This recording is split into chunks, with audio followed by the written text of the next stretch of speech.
Calling all SCP Foundation staff. Calling all SCP Foundation staff. This is Dr. Theron Sherman, anomalously broadcasting from Site 42. Do you read us? If you read us, give us a sign in the live chat. Make sure that you like, share, subscribe using your encrypted YouTube accounts. That's right, your Foundation-granted YouTube accounts that are encrypted. Please do not use your public-facing YouTube profile, Steve. We are digitizing our signal through the YouTube space. We are just waiting for confirmation that we are coming through to the public. Do you read us, YouTube? Awesome. Let's do this in 3, 2, 1. Hey there, Foundation staff. Dr. Theron Sherman here, but you can call me Sherm. Welcome to another anomalous broadcast from Site 42.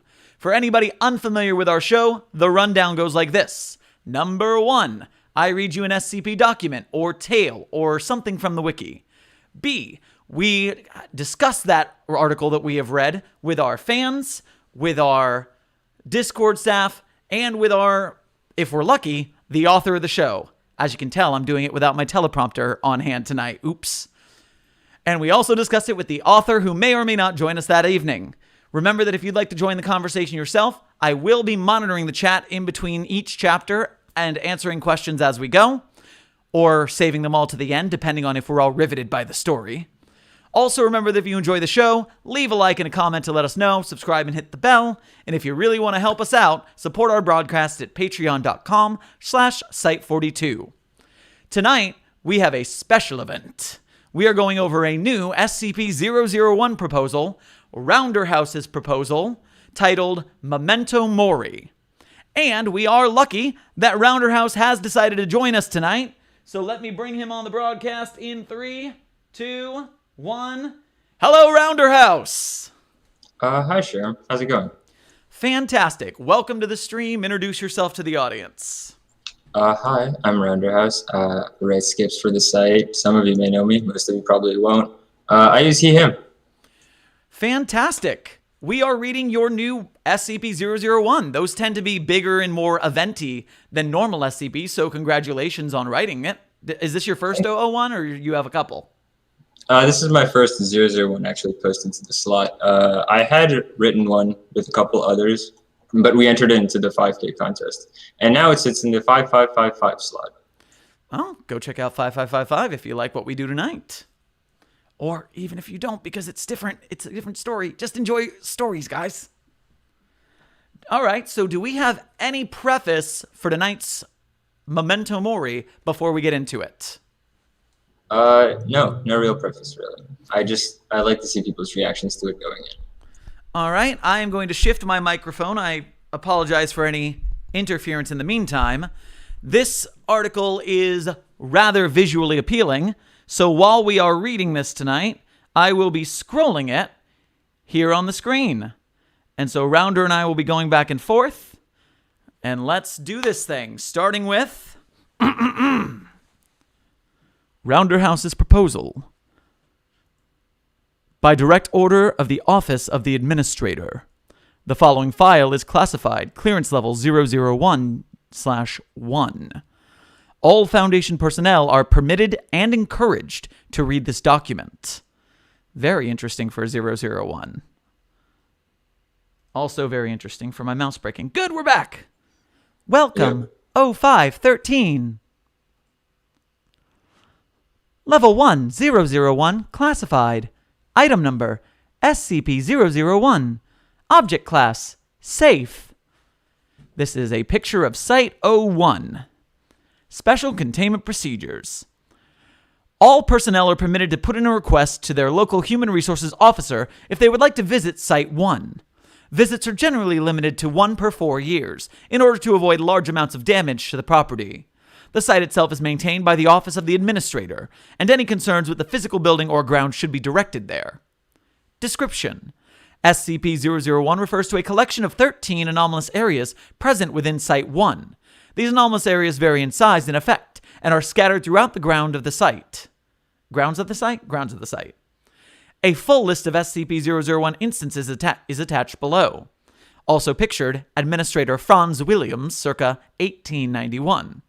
A dashing fellow, if I may say. Site 1 is a mansion in rural Virginia constructed between 1764 and 1766 by Duke Franz C. Williams, an Austrian noble who would later become the founder and current administrator of the foundation. Wow, he old. Williams' emigration from Europe was incited by the 7 Years' War, later regarded as the First Occult War. Documents relate that he arrived in the New World in a private party of 12, purchasing the land for the mansion ahead of time. The party that arrived would become the first overseers of the foundation that they formed, though the organization as it is today would not take shape until the late 19th century during the American Civil War. It became customary for new overseers to make their own additions to the mansion as they were inducted, modifying and changing rooms to suit their needs, often with anomalous effects. Due to the secrecy associated with the former O5 Council, access to the site itself was severely restricted until very recently. And now we start getting into the different anomalies involved in SCP-001. Starting with Tab 1. Rounder, you want to take the first tab? Sure. Description. SCP-001-1 is the Bridge Archive, an underground storage area below Site-01 that holds approximately 2,000 historical artifacts from the early 18th century to the late 21st. While a few artifacts are anomalous in and of themselves, the vast majority are not. However, handling an object of historical value within SCP-001-1 subjects the handler to a sudden burst of visions typically associated with the object's historical context. A plurality of SCP-001-1's artifacts originate from various European wars. Examples: a Spanish naval cannon inlaid with beryllium bronze insets. Vision: a single galleon flying the Spanish flag approaches a larger English man-of-war and its escorts on a clear crystal blue sea, possibly that of the Caribbean. The man-of-war turns to face the Spanish galleon, readying its cannons. The cannon, unusually placed at the bow of the ship, is loaded with something and fired. The single cannonball collides with the hull of the man-of-war. Several seconds later, a number of massive tentacles that dwarf both ships rise from the depths. A gigantic eye is visible below the water. The tentacles wrap and crush the man-of-war while the escorts rapidly retreat. No damage is caused to the Spanish galleon. Item: a French cavalry sword inscribed with the insignia of his Estate Noire. Vision: a view of a battlefield in France. French troops huddle in a trench, a distant screaming overhead. The sky is golden. For a moment, the screaming stops, and a roar swells through the French line as they rush out of the trench. At the other end of no man's land, a swirling sphere of wings and music screams again. The scene cuts to after the battle. No man's land is littered with corpses, and 051 stands in the fallen body of the angel, pulling the cavalry sword from it and wiping the golden blood on his shirt. Attached file. 6/5/2039. Adiat has fallen. Samothrace is lost. The occupiers will no doubt slaughter the survivors when they enter the city. We had the means to stop it. I didn't. Everything is worse now. DB. Administrator's note, -1. Django was a good man. I met him just after World War I. He had been one of the experts on the paranormal so many of the governments had enlisted for the war effort. The pay was good, he was given free rein to experiment and test how he wanted. Then he realized all his work was just being used to kill more young men. He quit and worked as a free agent for some time, drifting through France, Denmark, Scotland, landing in Spain. The paranormal communities back then were tiny compared to what they are now. We knew each other by reputation and became fast friends. The idea of an organization free from the political squabbles of the time was immensely attractive to him, and I brought him on as an administrative consultant. 9 years later, he took the recently opened position of Overseer Alpha, eventually changed to 051. He was obsessed with history since the day I met him. He had a collection of artifacts from various European wars in his family castle. Some were anomalous, most weren't. That collection became the basis for the one under Site-01 today. He was also dead set in his belief that the Foundation should never be involved in the political machinations of nation-states, even as they transitioned from kings and czars to presidents and prime ministers. He was the reason we found ourselves painfully neutral during the Cold War. He was the reason we took no action during Samothrace. Men died, but he was firm. More men would die if we intervened. But we can never stay neutral forever. The insurgency crisis proved that. My oldest friend died as he lived, immersed in our history, trying to decipher our future. I never felt his seed. I think that was the beginning of the end. All right, back to the top for our next tab. SCP-001-2. Description. SCP-001-2 is a converted bedroom in the east wing of the mansion. Most furniture has been removed to make room for 30 monitors and televisions mounted to the walls. These displays constantly output a variety of global information. Example, the daily NASDAQ average, the precipitation levels of the Middle East. Higher priority information is permanently held on the larger screens, while smaller screens switch out between data feeds seemingly at random. The source of the feeds and power to the screens is unknown. None are connected to anything except each other. Display screen permanently displays the rate of traffic flow on all major American and European highways. Message: driver rate needs monitoring. Fluctuations unclear. Maybe indicative. Get in touch with DC Al Fine, GOC OMI. Screen: a shifting graph showing the prevalence of anomalous tool use in Foundation sites. Message: risking dominance scenario. Address council about this. Urgent. Not again. Attached file. From 052. To Ryza staff. Subject: data flow. Date: December 5th, 2057. I want every goddamn byte that came out of Kabul before the bombs started falling sent to my office by the end of this week. We're in crisis mode. It's our job to make sure shit like that never happens, and we fucked up. The best thing we can do now is use the data we do have to prevent something from ever happening again. From admin to 052. Subject: no subject. Date: December 8th, 2057. David, you need to let up. We can't change the past, but we can change the future. But you can't do anything if all your staff are terrified of you and hanging on by a thread. This has been the worst week of their lives for most of them. Don't ruin them. Don't get obsessed. From 052 to admin. Subject regarding no subject. On December 8th, 2057. I'll take 200 burned out staffers over one more corpse any day. Administrator's note 2. I picked up Dave after the Gulf incident in 2028. He was just a lowly Ryza tech back then. But I saw something else in him. A fiery talent for putting pieces together. Getting disparate information anyone else would consider worthless and forming it into something useful. It's not a learned thing. You either have it or you don't. He had it in spades, and it was being wasted helping researchers reset their passwords. I gave him a few trial runs. The information breaches the GOC had during the 2040s? All him. Very impressive young man, if acerbic. When the old two retired, he was my first pick for the job, and he hit the ground running. Information is the reason the Foundation has been dominant since World War I, and he was the best there was at it. He figured out the CI's attack plans from annual ammunition sales in Libya crossed by Anderson's stock prices once. The puzzles stopped being puzzles. What happened next was inevitable. He fell into the classic trap. He got paranoid. Everything was easier, but he wasn't used to that. The reasonable conclusion was that he was missing things. Every little accident or statistical improbability became his fault.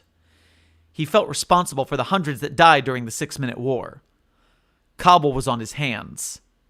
It wasn't, of course, but it was how he felt. Suddenly, every single bit of information was absolutely crucial. He needed to have it, to analyze it, to control it. It wasn't enough just to solve the puzzle. He had to be the only one who had the answer. Paranoia makes monsters of us all, and David was no different. He went early for a human, which is absurdly early for an 05. I found him slumped over in his room, watching the Powerball drawings. Scrolling up to the next tab. Yep, 1 second. Right. SCP-001-3 is a warehouse in the outer grounds of Site-01. Remodeled into a workshop, it contains manufacturing implements and industrial machinery from a variety of time periods, as well as raw materials and hand tools. Any item crafted in SCP-001-3 using the tools and machinery available will carry some sort of minor anomalous effect with it. These can range in power and type, but largely result in magic items that are anomalously improved at their given function, e.g. body armor that protects the wearer from damage, a lockpick able to open any lock. A number of these items are strewn around the workshop with labels. Item, a small solid-state drive containing a shackled .aic program. Effect, .aic, named Sophie, is able to hold and maintain casual conversation and small talk beyond what would be capable for its storage capacity. Label, practice.exe. Item, a small crib mobile, resembling the solar system, with the addition of a 10th planet between Uranus and Neptune.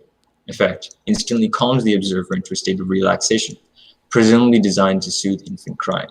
Label, crossed out, Aggie's baby. Attached file. Oh, hello. Hey, Rhett. I wish you wouldn't use my name. That's what makes it fun. Did you need something? Yeah, well, you know how time flies by. We were going to have a little get-together for 7. Be nice to have you. Maybe bring a gift for the kid. Oh, I see. I'm sorry, I don't think so. I have a lot of stuff here to finish up. You guys go have fun. No worries, Rhett. Just don't work too hard. Administrator's note, -3. Man was good. I liked him. His former Prometheus ended up taking an employment offer from us when his lab went under.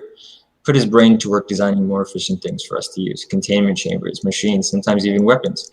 He built the null riggers that eventually replaced SRAs. He was also responsible for the design of the FS bow, even though he had about as much experience designing spaceships as anyone else in the Foundation. Man was a true prodigy, the kind of intelligence you only see once in a generation. He was odd, though, not in some overt way, just the kind of person that you have to really push to talk to. He never really interfaced with me or any of the others outside business like everyone else did. Preferred to stay huddled in that little workshop all day and night, crafting up wonders. I'm not really sure whether he couldn't connect because he was always working, or whether he was always working because he couldn't connect. Or maybe they were entirely separate and I'm connecting dots that don't exist. We'll never really know for sure. We never really found out what happened to him. He just didn't come back from the workshop one day. I started the biggest, quietest manhunt in the world. Never find so much as a hair. Hell, maybe he didn't want to be found. I couldn't fill a seat even after that. Even if I wanted to. It would be admitting the obvious. All right, scrolling up, tab number 4. SCP-001-04. Description. SCP-001-4 is a private library located in the west wing of Site 1. It contains a variety of texts and books, all concerning various anomalous phenomena. While most of these books have been written, some will be written at some point in the future, or have never been written at all, and thus do not technically exist. SCP-001-4 was placed into Site-1 via a thaumaturgic ritual aimed at amputating a portion of the Wanderer's library. The ritual succeeded, but resulted in the annihilation of the caster. Attached files. Index, S to T, continued. The Selk Chronicle, Abis Wam, by Abis Wam. Surface Black, by Wyrmkrag. The Serpent's Hand, TM. Includes a cross-link to a tale called Memento Mori fanfic? Long story. Long story, okay. Removed. The Serpent, an analysis. By Jericho Benalsh. Removed. The Serpentine Text, Modern Edition, by L.S. Removed. The Sesenalium, unknown author. ... Pictured, attached file. A set of small yellow post-its with hasty pencil drawings on one side.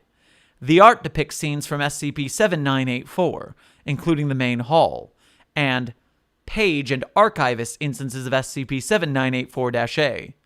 The corner of the topmost post-it is wet. Administrator's Note 4. Poor Tilly. She was the rarest of the rare. A hand member defecting to the Foundation. We see a lot of the other way around, but once in a blue moon does a hand member come to us willingly. I don't know much about her, honestly. I'm not even sure she was from this particular world. If she had access to the library, She could have been from anywhere. That's probably why it took so long for me to trust her.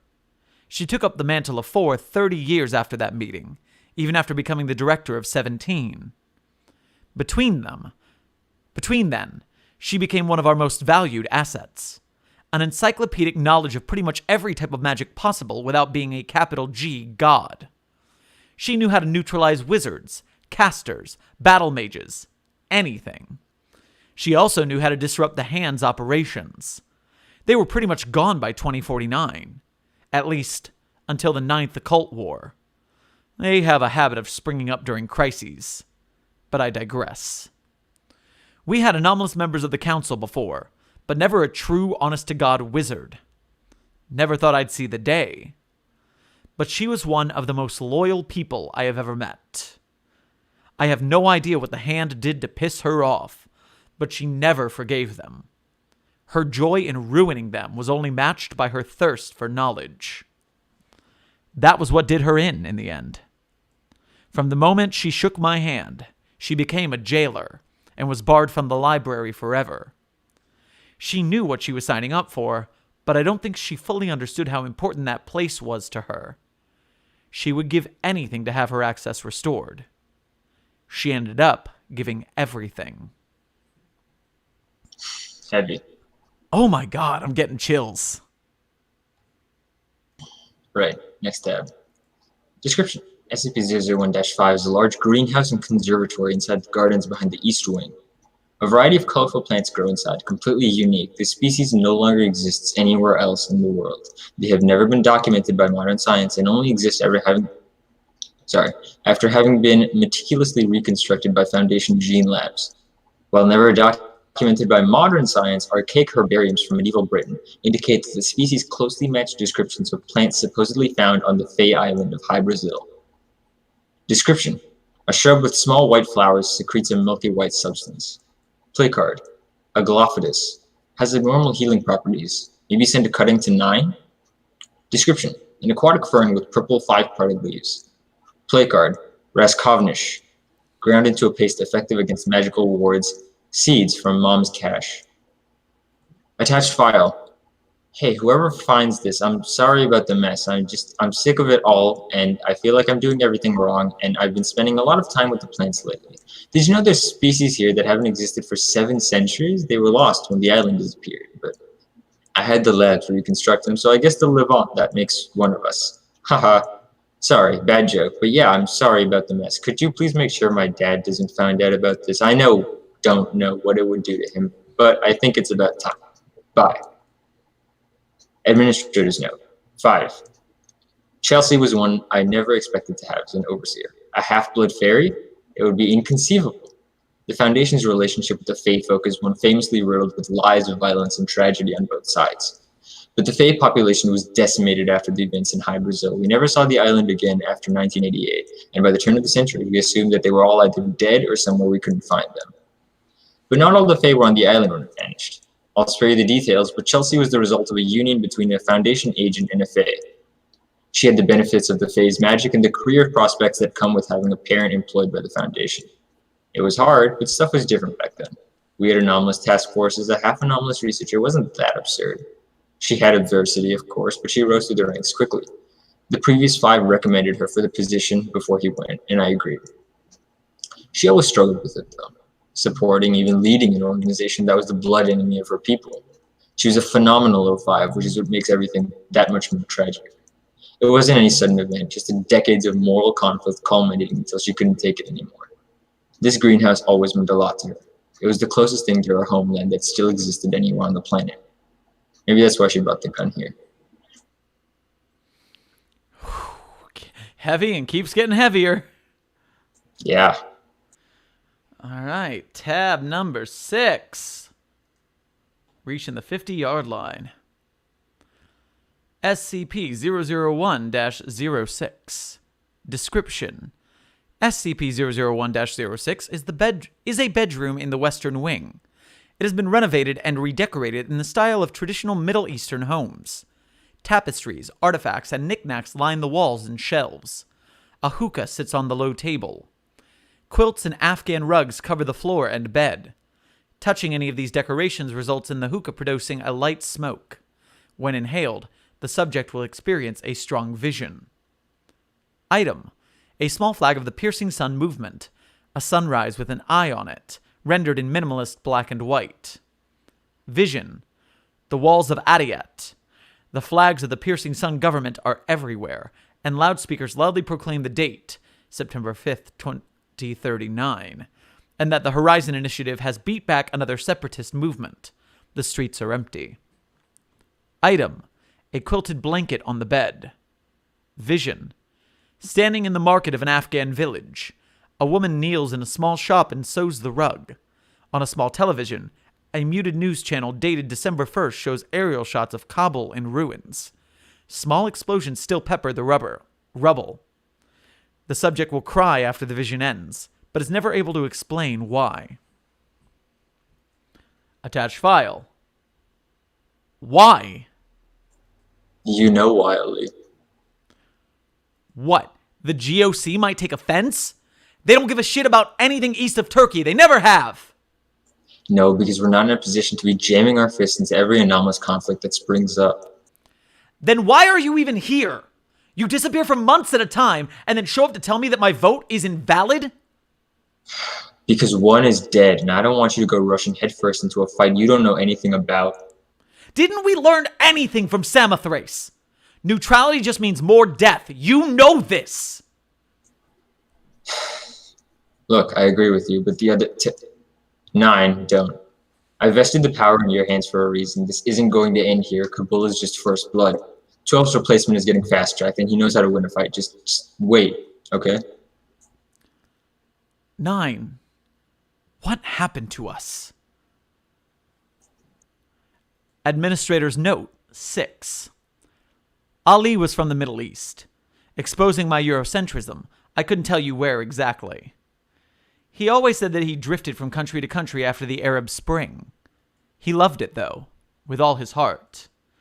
The Foundation has a historically reviled presence in the region, so as an eminent expert on the local paranormal, he was being headhunted by us. He was also being approached by ORIA. We promised him so many things.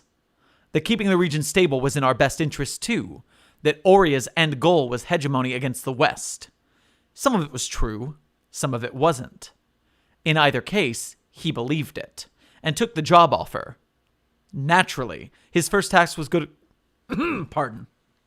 His first task was to go to Oriya and tell them he accepted their job offer. Spies are always useful.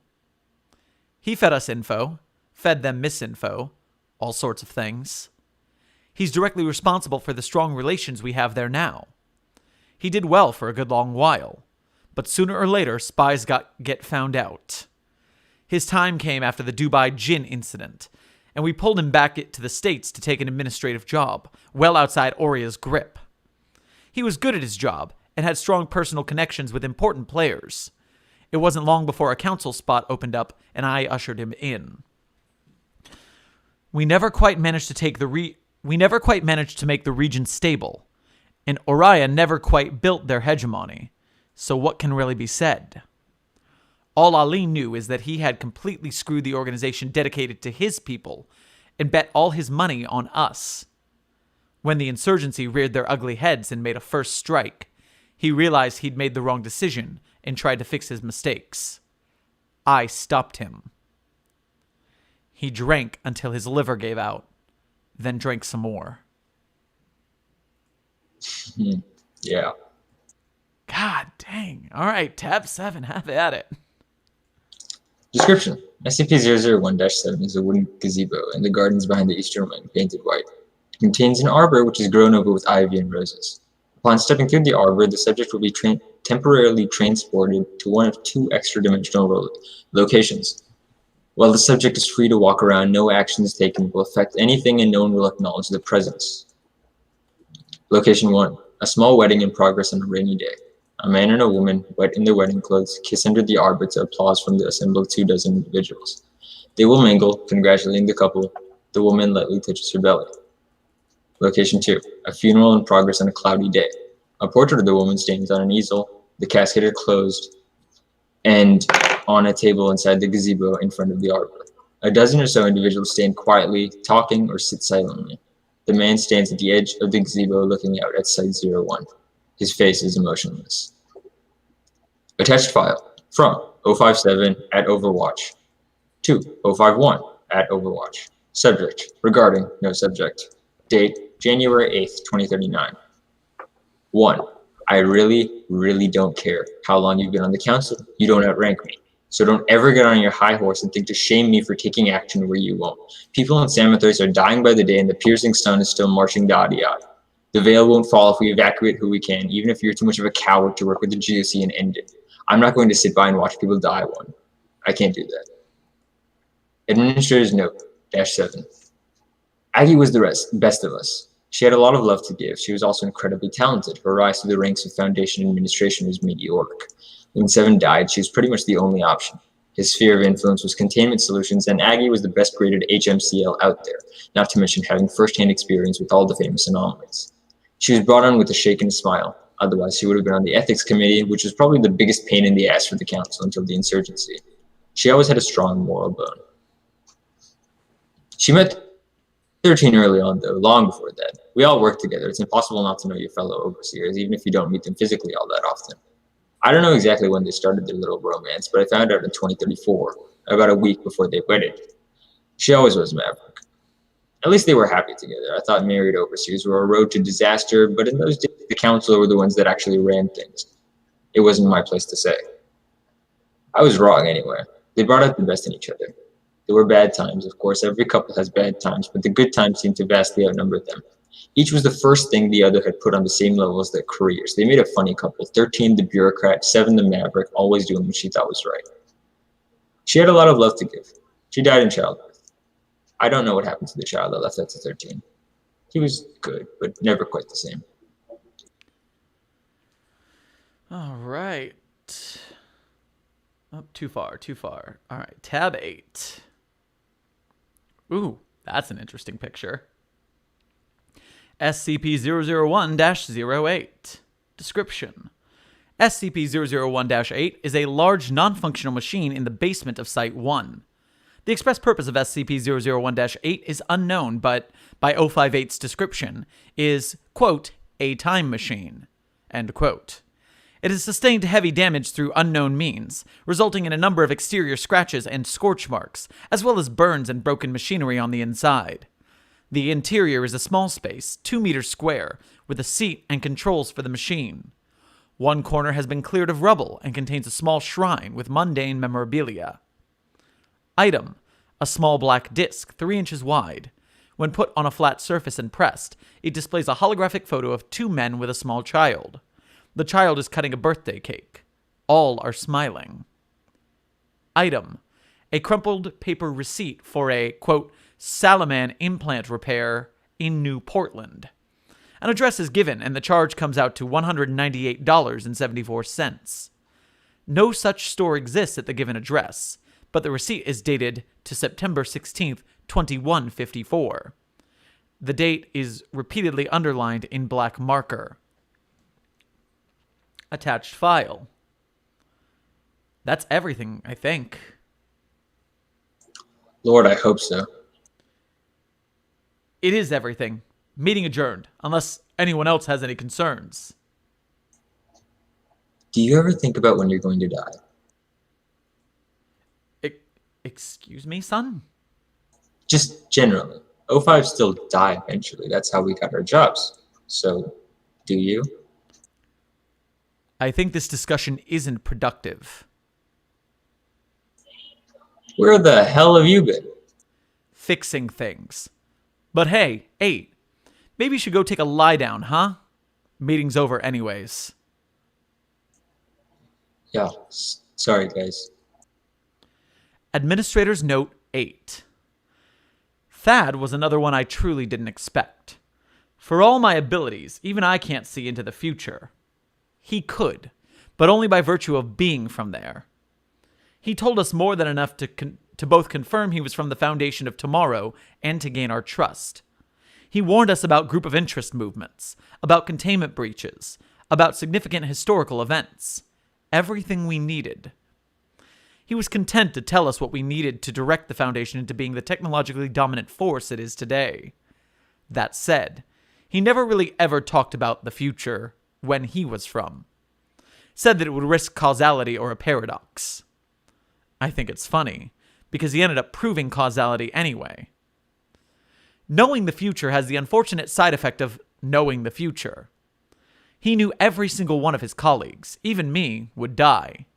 He knew how, when, where, whether we'd go gentle into that good night or whether the Reaper would take us kicking and screaming. He never told us. He was smart. But he carried that weight on his soul every single day, every meeting he walked into. It's so cliche, but one day, he just couldn't do it anymore. He couldn't wake up and talk to us like he didn't know the exact circumstances of our demise. He liked to come down here to think, maybe light a candle and look at the photos. I don't know who they are, but I can take an educated guess. He deserved a better end to his story. Oof. God, I can't wait to see where this is all going. Description.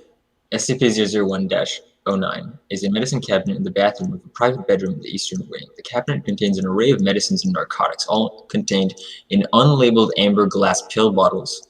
Ingesting these medicines will result in variable but consistently positive health effects on the user, with no interim until it takes effect. Use allows the suppression of medical conditions considered debilitating even by modern science. Description. A purple and yellow striped pill, circular, stamped with W. Effect. Immediately causes short-lasting euphoria in the user, alters brain chemistry temporarily to more effectively deliver hormones while sending dopamine and serotonin glands into overdrive. The bottle is completely full and still sealed. Description. A small black pill, square, stamped with the Foundation seal. Effect. Stimulates the amygdala, causing the gradual loss of a long-term memory. Of the 6 contained in the blister pack, 1 has been used. Attached file. 2 letters. A sealed letter found on 059's desk. Grandfather is written on the outside in curling script. There is no return address. The letter is unopened and covered in a thick layer of dust. An unsealed envelope and folded letter paper found in the wastebasket. Only a few words are written down. Quote, Thomas, by the time you get this, End quote. Administrator's note, -9. We used to joke that Gene was a lich. Never to his face, of course. I may be old, but he was an old man to the T. Grumpy, irritable, resistant to change. Required a small pharmacy to make it through each day. But make it through each day he did. He was the oldest man I have ever met before he became an overseer. He was director of 19 and he had worked his whole life to make it to that spot. He'd done well. The only possible move upwards was onto the council. He made for a good 05, sharp despite his age, shrewd because of it. He always knew when someone was lying and never hesitated to tell the whippersnappers like 4 exactly what he thought of their ideas. I think I might have been the only one he actually respected. Being in Foundation administration generally extends your life. It's the highest quality healthcare in the world. Being on the council is the peak of that. What with all the drinking from the fountain, but he was old when he was brought on. Rather than prolonging his life, the doctors were working to stave off the end. And it worked, too. Between the medicines, the machines, and the surgeries, I think he was about to beat out one as the longest living human on the planet. Then, one day, he decided he didn't want to do it anymore. He was always inscrutable. I don't know whether something sent him over the edge and whether he decided to do it himself. He got one of his factotums to take his wheelchair out before dawn and wheel him to the hills in the northern parts of the grounds. Said he wanted to watch the sunrise alone. The records from his vitals are still there. He sat and watched the sunrise. Then he reached behind the chair and turned off his own oxygen. The body was cold by the time somebody got there. Oh, man. All right. Tab 10. We're getting to the endings. SCP-001-10. Description. SCP-001-10 is a large dog bed inside SCP-001-3. It is pushed against the northern wall and covered in dust. A photo of a golden retriever is pinned to the wall behind it.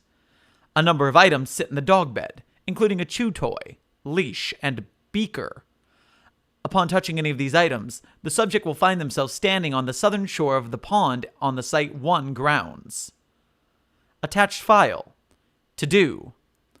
Olympia crossed off. Deepwell. Samsara crossed off. Eggwalker crossed off. Persephone crossed off. Back to normal. High-level containment solutions. Deific entity neutralization, test 343.8. Figure out Kabul recovery plan, etc. Administrator's Note 10. This one we all saw coming. Crow was a true genius, without a doubt. In some ways, I think getting turned into a dog made him smarter, bizarrely. He was thinking in ways no human ever possibly could. He was fast friends with 3 when he got brought on. I will be the first to admit that I fully recognize the hilarity in a dog as an overseer. But Crow was one of the best men I have ever had the pleasure of working with, even if he wasn't a man. Plus, being on the council meant he could have all the time in the world to perfect his creations. We used a lot of his tech after the 6-Minute War, even more after 2050. He was a man of the future, that's for certain. He was also friendly in that dog-like way, always looking at the best in people, even when they had done nothing to earn his friendliness. Unfortunately, he dealt with a lot of the same problems Actus did. He was an 05, but a dog is a dog, and the unfortunate fact of life is that dogs die a lot faster than we do. Even with the medical wonders of the day available to us, we were fighting biology. He made the arrangements in advance. He didn't want to go in pain. Spent the day lounging around the manor, playing with us, indulging in his instincts, chasing birds. We went for a walk on midday, all goddamn 13 of us, and a golden retriever. Passed by the pond, and he said this is where he wanted to do it. Walked in a circle 3 times, then sat down and closed his eyes, because the sun was in his face. I should like to think the syringe didn't hurt him too bad. You even killed the dog! Yeah, it's not a tragedy unless the dog dies. Okay. SCP-001-11, hit it. Descriptions: SCP-001-11 is a small armory in the basement of Site-01. A variety of firearms and traditional weapons are arranged on the walls, along with appropriate ammunition. Touching any of the weapons will display a particular scar on the subject's body, generally from a minor wound along the extrema, but occasionally from a significant torso wound. The scar disappears after letting go of the weapon. Weapon: a vibrosphere, of the sort used on Luna during the Solidarity campaign. It is inlaid with symbols and markings. Scar: a bite mark along the calf. The teeth marks do not correspond with any possible human dental set or known animal set. Weapon: a custom rotating barrel hand cannon emblazoned with the logo of the Foundation Agents Corps. Scar: 15 large knife wounds across the chest, neck, and arms, ragged and violent.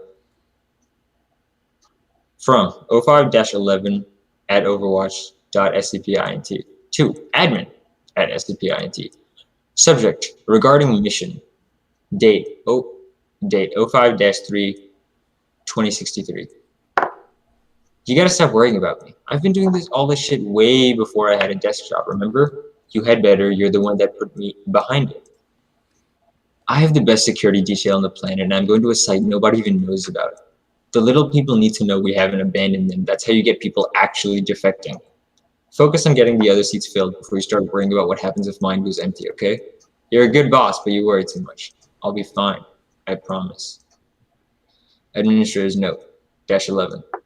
Troy never asked for any of this, but he had the unfortunate fate of being too good at his job. I couldn't let someone like that waste their time in the Foundation hunting down magic objects and following up on Bigfoot rumors. His condition for being shoved into administration was that he would still take on field jobs if he wanted. As his rank rose, he got less and less time for that, until eventually seeing him go out was a rare thrill. He was a good goddamn agent. But he was right. Ultimately, he knew something I still fail to understand. Some people just aren't fit for this life. It's one of intrigue, pettiness, and messy politics. He was a simple, down-to-earth guy. He wasn't good for any of that. But he accepted my offer anyway. Not because he wanted to, but because he thought he should. He was altruistic like that. Made it a surprisingly good long time behind a desk job, too. Back then, if you'd asked anyone how well they thought Agent Lament would do at a desk job, you'd have been laughed out of the room. But there he was. Instead of sneaking into Adiet or looking into the resurgence of the spirit, he was making tactical decisions about how best to defend against the insurgency from the protected walls of the safest place on Earth. He was good at it, but that doesn't mean he was okay with it. One day he decided he was needed in Site 34 in the Levant. This was in 2063, after the tail end of the crisis, when none of us were really sure which of our personnel were still truly loyal. You can imagine how worried I was about an overseer presenting publicly, but he said that the people needed to see him, to see that their leadership wasn't scared. He always cared a lot about what people thought. One of his bodyguards turned out to be not to be as loyal as we thought. Troy put up a hell of a fight, though. The auto limo arrived at 34 and opened up to a bloodbath. He'd stabbed the assassin with his own knife 12 times before breaking his neck. Probably good. 12 would have castrated the guy for information if he didn't kill him. But he'd gotten cut up a lot, way too much. He might have survived if he was here. As it is, he bled out before the car even stopped. Knowing Troy, though, that's probably exactly how he'd have wanted to go out. Agent Lament. That's a name I haven't heard in a good long spell. All right, last tab. SCP-001-12. Description. SCP-001-12 is a bar cart in an auxiliary office in Site 1. It is set with a large variety of liquor and alcohol, ranging from common beers to expensive scotch. The bottles never run out. However, upon pouring any into a glass, the drink will transmute into another liquid, generally non-potable or toxic. Drink. Macallan 1948, aged whiskey. Liquid. Warm, bitter water. Chemical analysis confirms trace amounts of sulfur. Bottle 3/4 full. Drink. 1.5 liter jug of moonshine. Liquid. Freezing cold hard water. Scalds the throat when drunk and induces unconsciousness. Jug nearly empty. Attached file. So I guess it's just less stuff now, huh? Oh, 12. So it would seem. Care for a drink? Thought you'd never ask. Scotch, please. Huh. Never knew you drank. I didn't. Cheers, gents. It was a good run. Here, here. Yes. Slurp. Administrator's Note 12. That nutcase deserved what he got.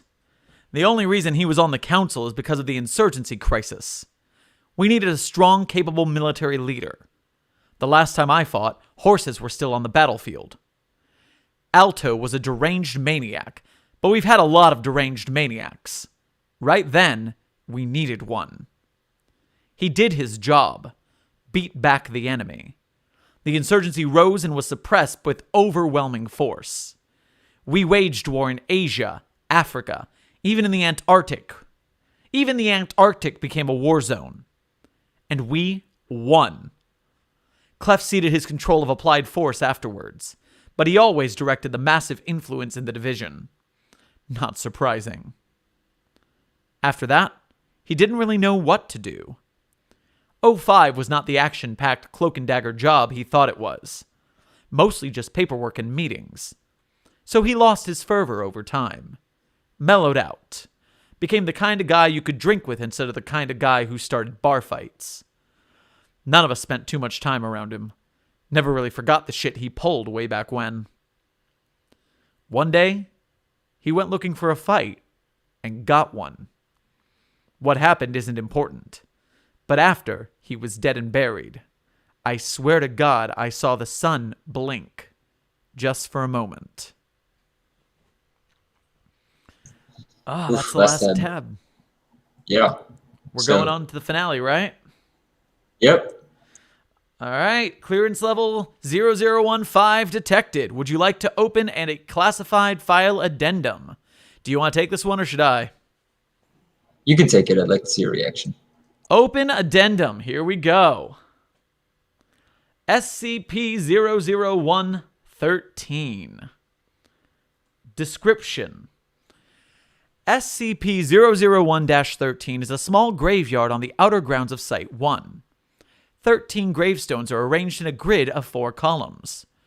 Each bears an inscription that changes depending on the reader, conforming to their relationship with the subject of the tombstone. The following is a list of messages recorded by 0513. Number 1. Here lies Django Bridge, an archivist to the end. 2. Here lies David Rosen. Never saw it coming. 3. Here lies Everett Mann. Could make anything except happiness. An empty grave. 4. Here lies Tilda Moose. Didn't know what she had until she gave it away. Died trying to get it back. 5. Here lies Chelsea Elliott, née Glastig. Feet in 2 worlds, fit in neither. 6.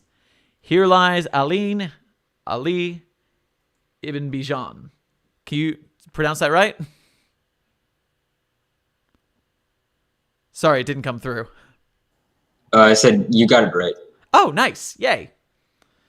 Betrayed his countrymen. Died of the guilt. 7. Here lies Agatha Wrights. The only one I have ever loved. 8. Here lies Thaddeus Zank. Came from tomorrow to help us today. Never forgot what he left behind. 9. Here lies Gene Actus, a relic of the past, but he knew that. 10. Here lies Cain Pathos Crow. He was a good boy. You bastard. Yeah. 11. Here lies Troy Lament, the best I have ever known. 12. Here lies Alto Clef. Rot in hell. 13. Memento Mori. Administrator's note. It's been 80 years, Gears. I got you onto senior staff, then directorship, then the council. I know you well enough to know what you do when you're thinking about ending things. It's okay. I was here before the council. I'll be here after. You all ran the place well, but at the end of the day, you're still human.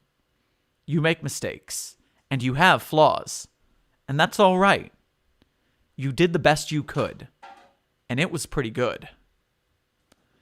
I'm sorry for putting this crushing burden on you and the others. I can't help but feel responsible. This life isn't an easy one. They might still be alive if not for me. They'd certainly have been happier. You were all the best and brightest of the foundation of then. I took you and I ruined you, and I'm sorry. Don't worry about what happens after. My office has a handle on things. We have since I stopped refilling your seats. It's time to start burying the past. Make room for the future. There will never be a group like this again, but that's okay. The mere existence of the council seems to invite tragedy. It's time for something different anyway. I don't know what, but the age of the council is over. I can tell you that. Come to my study when you're ready to end it. It's okay, Charles. Don't worry. You did a good job. I'm proud of you. Close. Scene. Yep. Look at all them tags. So many tags. Yeah. I think this is the most tagged article I've ever written. All right, we are back on screen. Wow, what did we just read? Oh man, I gotta chew on that. That's the reaction I was hoping for. So SCP-001 is the end of the O5 Council. I'm certain that all of those characters are from other stories. I knew about half of them. Yeah, they're all like old author avatars from like 2013, 2012. Really old guard of the site. Mm-hmm. Okay. It's so interesting because you did so much with the 6 second war or the 6 minute war and all these events that were in the background of this story that never really got full explanation. So I'm like, I'm chewing on the mystery. You got the hooks in me for that. Yeah, I was doing it like it's obviously set in the future, and nobody talks about like the past, like exposition. They were just mentioning it in passing. It was like alt history. Yeah, because you all know what happened in the 6 minute war. We don't have to tell you. Okay, so let's start at the beginning. If you were gonna, I summarize the story. If you were gonna tell someone in the high concept of your SCP-001 proposal, what would you tell them? When I was shopping it around for crit, I mostly said it was about dead overseers and an empty house, which is very poetic, but I think it fits. Both poetic and fitting, yes. So, what is the genesis of this idea? Where did this come from to start? It was a very different article. When I thought about it at first, I spoke to Tufta about it, and I was planning it to lean way harder into the alt history aspect. Like the O5 council dying was originally not a part of the idea at all. And then I started writing it, and I was like, you know what? I think I like this better. So I just stuck with that. Interesting. So it was more alt history 001, and then instead you went completely in the human element direction instead. Yeah, as I tend to do in my articles. Out of all the characters that are on the site, how did you choose the O5s that you went with and their roles? I wanted to do stuff that wasn't too like recognizable. Like the only really like ultra recognizable ones in there are Gears and Clef, I think, and Man, I guess. But yeah, most people don't know a lot of these. Like I think Bijan in particular only has like 4 articles. Like they're very classic things, and I wanted to include like lore and stuff, and also references to the actual authors that they're characters of. So I tried to tie it into that as best I could. Very neat. Just as a scorecard for me, Man, I know the names Man and Moose, but haven't read any of their stories. I know Rights, probably just from Duke Till Dawn. Right. I know the name Actus. I know Cain Pathos Crow is an obvious one, and Lamenting Clef. Although I haven't read a Lament story, I just know I've heard a bunch of them, and Clef is probably the most obvious of the group, at least to me anyways. Right.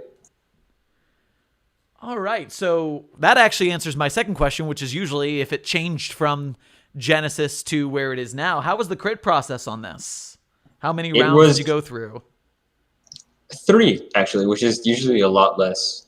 Or it's less. I usually go through like 4 or 5, but I only went through 3 this time. And the third one was pretty much unnecessary. I could have just done 2 and gotten away with it. I changed pretty much nothing from 2 to 3. But 1 to 2 was basically a complete difference. I usually only get like 3 or 4 people's opinions on my articles at most, because I have a pretty good barometer for whether an article is going to fly or not at this point. But I went to like 15 people for this one because I was really torn on it. And 8 of them told me that it was good, and 7 of them told me that it sucked. So I was like, I should probably rewrite at least some of this.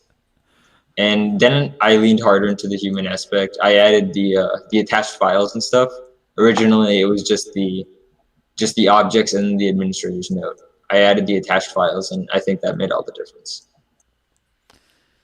Nice. Let's see. Yeah, just for the audience's edification, you mentioned that you can pretty much tell when an article's going to survive now. How many articles do you have on the wiki total? God, I don't even know. I think I checked earlier today. I have 51 articles and then like 20 more theme pages. So that's like 72 pages total. For those who are watching who want to write SCPs but you haven't before, experience-wise, 3 to 5 critique is where we usually say is a good average. And when Rounder says he went for 3, but he also knew from experience what would survive, 50 articles, yeah, at that point you can go light on your crit a little bit. Yeah. About how long did this article take to write? The mass of it was actually not a lot. I wrote like 90% of it in a weekend. Like Friday, there's 12 sections. I did 13 like to start with because I obviously knew what I wanted 13 to be. Like I knew what I wanted the ending to be from the very start. And then 12 things. I had 3 days of free weekend, so I just did 4 every day. And then by Monday, I was ready to crit. Nice. What you call it? Just for the audience's edification again, it's important to remember that these things do take time, especially a lot of people try to rush. They're like, I can write an article in a day. And while I have done that, it's very difficult, especially when you're trying to get crit in that same day. So yeah, it's not fun. I'm just crazy. I've done way too much for this. Most of the time, the averages people take at least like a week to write their article minimum. And then get crit for people over the course of a couple days and rewrites. And it takes time to do this. Some of us are just insane. Yeah. The first article is always the hardest. Like my first article took like a month to rewrite and then I deleted it afterward anyway, which made the whole thing kind of pointless. But now I can write an article in a weekend. So go figure. It's an experience. You went through, you did the process, and it taught you something. It wasn't useless. Yeah. Party on. As someone who's written plus 50 articles for the site, do you consider yourself a writer outside the wiki? Are you trying to be a professional writer later in life or something? Are you a professional writer now? I'm not a professional writer now. I'm not a professional anything now. I'm still in school. But I would like to be a writer eventually, long-term professionally. It's pretty much a pipe dream though, but you know, something to work towards. Is there anything in this story that we missed to talk about? Because honestly, it's right on the face. There's nothing too hidden that I noticed unless I missed some deep lore Easter eggs or something. Honestly, no, not really. Or, well, there is one thing. Some people who follow my articles will note that I title a lot of them in all caps. And the very keen among people will notice that I also mentioned the 6-Minute War and Adiat in some of those other articles with all caps titles. I like to consider it a small little cohesive universe. Like a collection of articles all set in the same universe with the same themes and all that, but not an official canon or anything. It's just my little thing to have. And so if someone wants a little more of Kabul and Adiat and all that, they can go peek at those articles from your author page, which is linked in the bio or the description, everybody. That's correct. You know, final verdict from me anyways, coming into this and digesting it live, I'm shocked at how straightforward it is comparing to a lot of SCP-001s. Like, you didn't hide anything, and that's so confusing to me in a good way. Because right on its face, you got good, clean prose, you told a very clear story, and yeah, you punched us in the gut emotionally, our feels, just again and again, but we all were digging it. Like, you hurt us, and the audience in the chat was, I don't know if you saw all the applause once we finished the article, but they were hyping it up, and I'm hyping it too, man. You did it. Thank you. I'm glad you guys liked it. Sweet. I guess as our final wrap, my final standard questions are: number 1, do you have a favorite article from not your library, something written by another author, that you would suggest to the audience? Yeah, if you like the alt history, like mentioning stuff in the past, world building, all that crap, I would suggest you read 5005. That's a fantastic article. Probably one of my favorites on the entire site. It's just phenomenal in every way. Excellent. And actually, I'm going to be a jerk and interrupt my own exit because I remembered I wanted to ask, do you have any SCP writing tips for those who are trying to write their first SCP in the chat? Honestly, I would suggest to just get a shit ton of critique, as much critique as you can possibly get. Because then learning how to take critique into account when writing an article is probably one of the best things you can learn. Because then you can figure out how to use it in your future articles, and you learn and you get better, and then you figure out how to crit yourself, and then you don't have to get so much crit anymore. So just use all the resources available to you. Go to the crit forums, go to the IRC crit chat, whatever you can get your hands on. I would like to throw in addition to that, make sure most of the time that you're getting critique from sources you trust to understand the writing concept and technical writing, because it's very easy to get critique from someone who doesn't know how to give good critique, which is actually a skill. And so if you just hand your story around to your friends, you might just get yeah, that's fine, go ahead. But it might actually need work and they just didn't know what to say to do it. So finding knowledgeable critiquers is an important part of the process too. That's entirely correct. And then sometimes, I will give you this, sometimes it is good to have someone who is off-site, not involved, maybe not even that good a writer/reader, read your article to see what it will be like to the general public who aren't writing enthusiasts like us on the wiki. Yeah, it helps a lot. Like I usually get a variety of, like, I get my good writer club friends to credit because they've also written a crap ton of stuff and they know what works at this point. So it's good. Like, we crit each other's stuff and we figure it out. But then I also get crit from other sources, people who aren't as clued in, so I can see how it feels to someone who isn't, like, they don't know what works, but they can tell me whether it feels right or not. And remember that he says and then forgets what he was going to say. Well, darn. Oh, well. My final question, uninterrupting myself. Give us one more article of yours, self-promo, that everyone should go read. You got to pick one, maybe two. 3. I'll give you 3. Okay, 3 articles. Honestly, I'm just going to pick whatever ones I remember off the top of my head. 5140, if none of you have read that, it's the Everest one. I'm sure most of you have. Let's say 4149. That's always a classic. And 5555. That one's fun. Yeehaw. Any last words for the audience before we sign off? Shout out to my boy Plague. And no, that's it. Fantastic. Then thank you for coming on. Go ahead and stay on stream and we'll just debrief after I sign off. Thank you for joining us. I will put him on mute momentarily. Boom, boom. And Site42 viewers in the chat, thank you so much for joining us and staying through the whole stream. Hope you enjoyed the show. Hope you learned something about the SCP we read as well as the SCP writing process. If you enjoyed our broadcast, make sure you go on and like this proposal. It's currently at a plus 132, I believe. Let's refresh and see. It's at plus 133.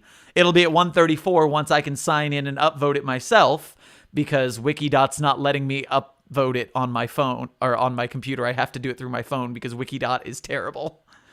But go upvote it. Go like this stream. Share, subscribe, Patreon, all that YouTube business. And I am Dr. Sherman. See you guys in the next anomalous broadcast from Site42. Pull banner.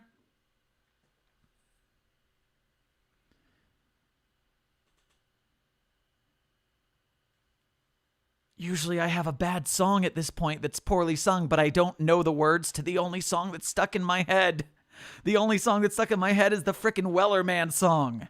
Soon may the Wellerman come to bring us sugar and tea and rum. Those are all the words I know, and now I'm signing off.